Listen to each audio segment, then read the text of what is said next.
வணக்கம்ப்பா. வயிறு பசி எடுக்காமல் எதுவுமே சாப்பிடக்கூடாதுப்பா. அமிர்தமாக இருந்தால் கூட அதை சாப்பிடக்கூடாது. ஏன்னா அந்த இரைப்பை கேட்கும், சாப்பாடு வேணும்னு கேட்கும். அதுதான் பசி.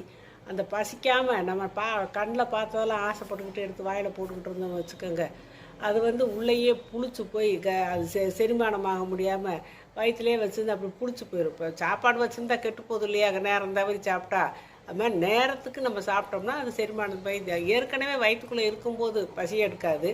அப்போது மேற்கொண்டு போட்டால் அது செரிமானம் இல்லாமல் அப்படியே இரைப்பையிலே தங்கி அது குளிச்சு நுரைச்சி, அதனால தான் இந்த கேஸ் ட்ரபிளெல்லாம் வர்றது.